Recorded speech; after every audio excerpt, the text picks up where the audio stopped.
Assalamualaikum warahmatullahi wabarakatuh. Shalom, Om Swastiastu, Namo Buddhaya, Salam Kebajikan. Perkenalkan, nama saya Marcel Fikri Ramadan dengan NIM 24400500065. Jadi, kali ini di video ini kita akan membahas tentang hukum agraria dalam tema waris. Pernahkah Anda atau keluarga Anda mengalami konflik soal pembagian waris tanah? Atau mungkin Anda bingung bagaimana cara mengurus sertifikat tanah warisan dari orang tua? Nah, video kali ini akan membahas tuntas tentang hukum agraria dalam konteks waris atau pewarisan tanah di Indonesia. Jadi, ada 5 hal yang akan kita bahas. Apa itu hukum waris agraria? Yang kedua, hak-hak ahli waris atas tanah. Yang ketiga, prosedur peralihan hak atas tanah karena waris. Yang keempat, masalah-masalah umum dalam waris tanah. Dan yang terakhir, tips untuk menghindari konflik. Yang pertama-tama, apa sih yang dimaksud dengan waris dalam hukum agraria? Waris tanah adalah proses perpindahannya hak atas tanah dari pewaris yang meninggal dunia kepada ahli warisnya. Ini diatur dalam beberapa perundang-undangan di Indonesia.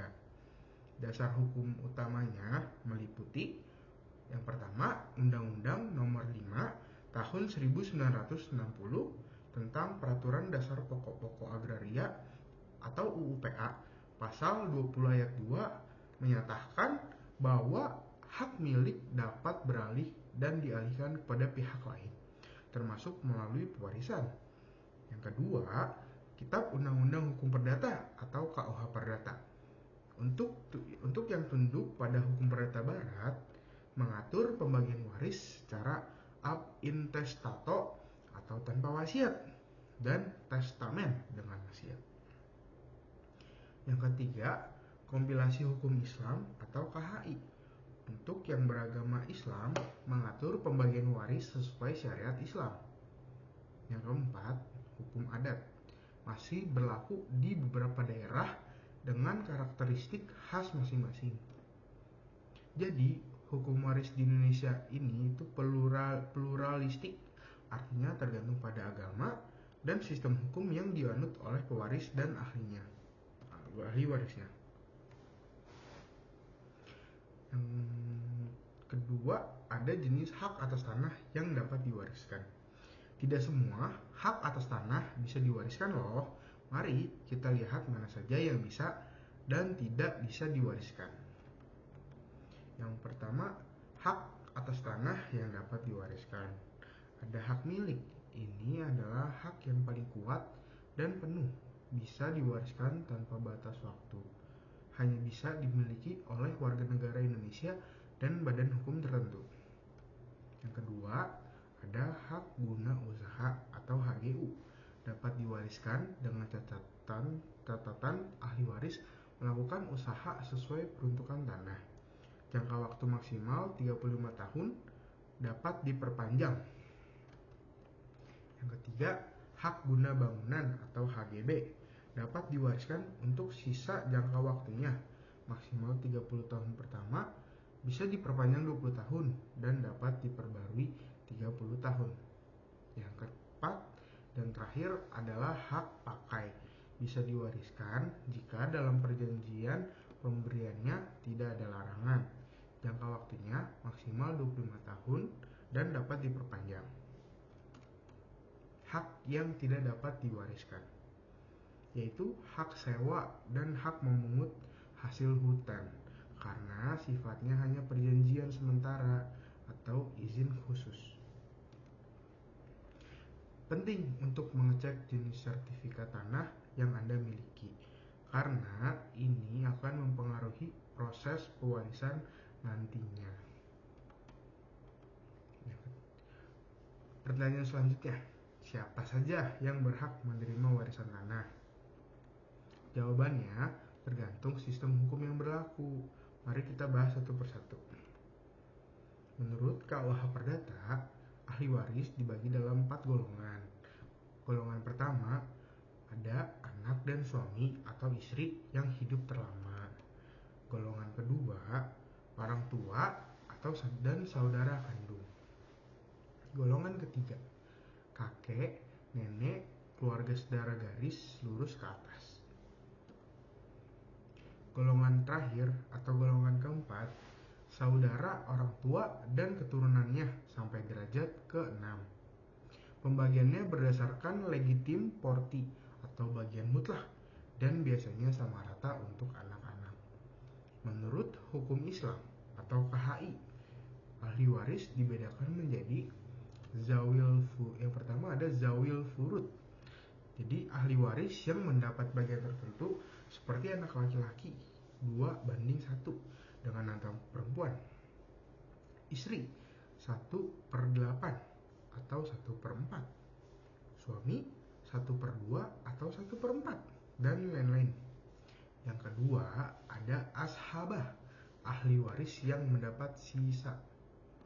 Nah, yang terakhir ada zawil arham, kerabat yang tidak termasuk dua golongan di atas. Selanjutnya, menurut hukum adat sangat beragam tergantung daerahnya. Seperti yang pertama ada patrilineal, anak laki-laki yang mewarisi. Contohnya suku Batak. Nah, yang kedua melalui matrilineal, melalui garis ibu. Contohnya Minangkabau. Yang ketiga ada parental atau bilateral, laki-laki dan perempuan sama. Contohnya di Jawa.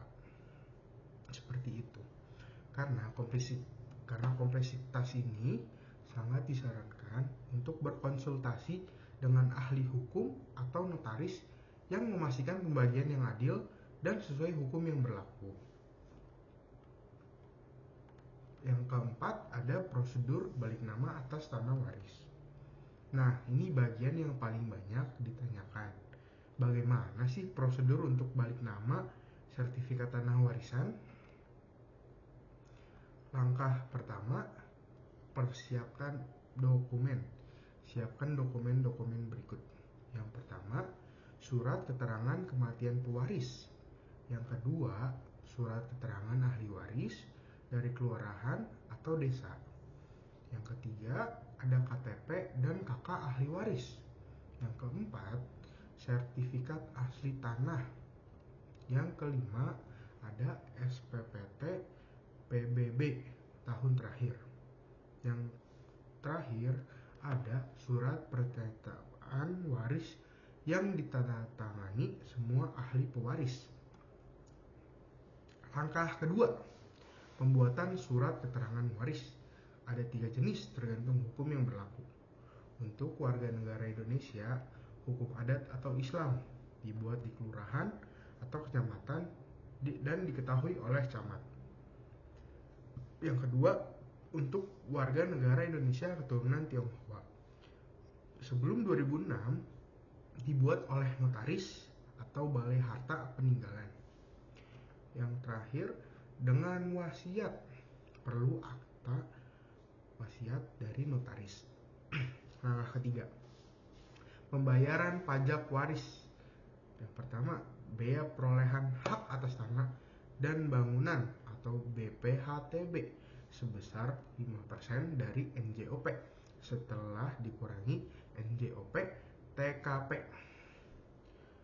Untuk waris dalam garis lurus 1 derajat seperti orang tua, anak atau sebaliknya, atau suami istri, BPHTB-nya 0% alias tidak kena pajak.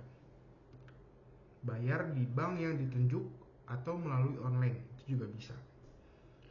Terus keempat, pengajuan balik nama ke BPN.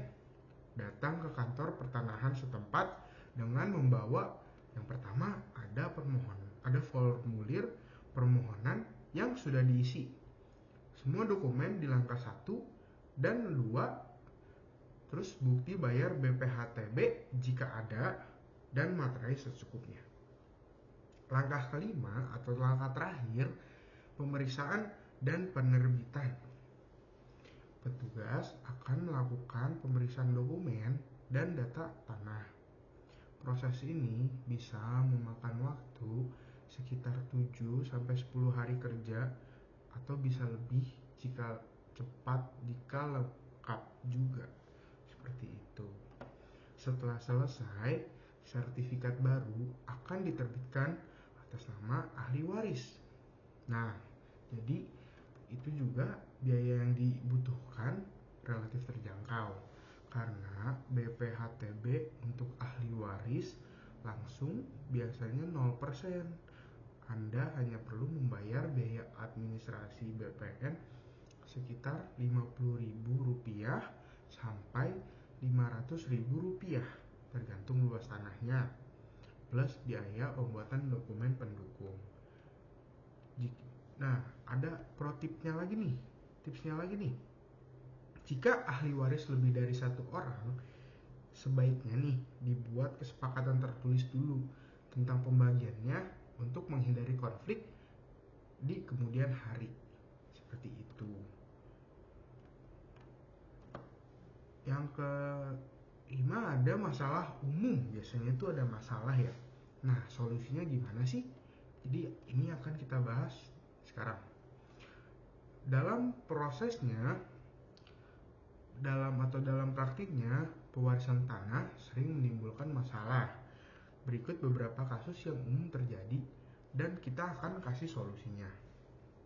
Biasanya masalah pertama itu sengketa antar ahli waris.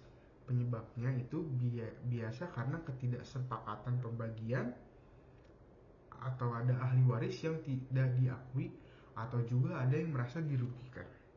Solusinya bisa musyawarah keluarga dengan melibatkan tokoh yang dihormati dan atau mediasi di kelurahan atau desa. Jika tidak selesai juga, bisa melalui jalur pengadilan atau gugatan waris. Nah, untuk muslim bisa melalui pengadilan agama. Masalah 2, itu biasanya tanah itu tuh belum bersertifikat.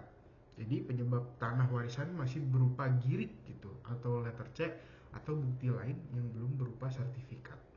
Solusinya, lakukan persertifikatan terlebih dahulu melalui program PTSL atau pendaftaran tanah sistematis lengkap atau pensertifikan sporadik. Setelah menjadi sertifikat atas nama pewaris, baru dilakukan nama waris. Masalah ketiga, salah satu ahli waris biasanya ini menguasai tanah ini sendirian. Nah, penyebabnya itu bisa karena lokasinya jauh atau ahli waris lain tidak peduli atau juga ada niat buruk. Nah, solusinya bisa secara dengan ditegur secara kekeluargaan dan minta pembagian yang adil. Yang kedua, buat perjanjian tertulis jika ada kompensasi. Atau misalnya yang menguasai merawat, yang lain dapat hasil. Jika tidak ada itikat baik, bisa gugatan perdata ke pengadilan. Nah, yang masalah keempat nih, pewaris meninggalkan hutang. Penyebabnya biasanya tanah dijadikan jaminan utang atau ada kewajiban finansial pewaris. Solusinya, ahli waris berhak menolak jika warisan hutang itu lebih besar dari harta atau beneficiary unfunding. Harus dinyatakan secara resmi ke pengadilan dalam waktu tertentu. Atau lunasi hutang terlebih dahulu sebelum pembagian waris. Nah, yang masalah kelima, ada wasiat yang merugikan ahli waris. Misalnya penyebabnya pewaris membuat wasiat yang tidak adil atau melanggar legitim porti bagian mutlak ahli waris.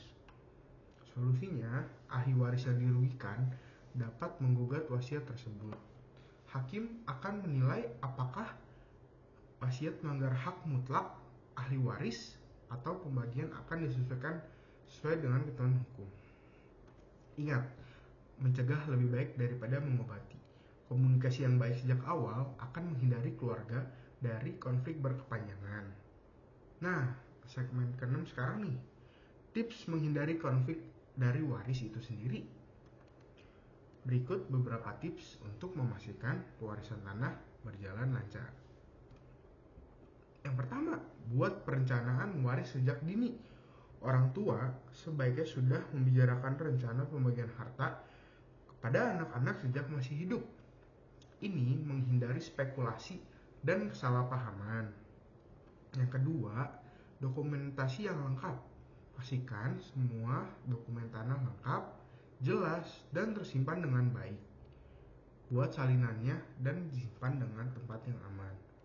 Yang ketiga, buat wasiat tertulis. Jika ada keinginan khusus dalam pembagiannya, buatlah wasiat resmi melalui notaris. Ini lebih kuat juga secara hukum. Yang keempat, libatkan pihak ketiga yang netral ya saat pembagiannya. Bisa kayak libatkan notaris, pengacara, atau tokoh masyarakat yang dipercaya untuk menjamin keadilan. Yang kelima, segera urus balik nama. Jangan menunda-nunda proses balik nama setelah pewaris meninggal. Karena semakin lama semakin rumit prosesnya, terutama jika ahli waris bertambah generasi. Keenam, jaga komunikasi keluarga. Karena sengketa waris sering bukan soal uang atau tanah, tapi soal perasaan dan ego. Jaga komunikasi yang baik dan saling menghormati. Nah, itu aja itu aja pembahasan tadi kita lengkap tentang hukum agraria dalam konteks waris tanah. Memang rumit dan butuh pemahaman yang mendalam, tapi dengan pengetahuan yang cepat, proses ini bisa berjalan lancar tanpa konflik. Ingat, setiap kasus waris bisa berbeda-beda. Jika Anda menghadapi kasus yang kompleks, sangat disarankan untuk berkonsultasi dengan notaris atau pengacara yang spesialis bidang pertanahan dan waris. Seperti itu. Sampai jumpa di video selanjutnya, dan ingat, hukum itu melindungi hak kita, bukan memperumit hidup kita. Terima kasih. Wassalamualaikum warahmatullahi wabarakatuh.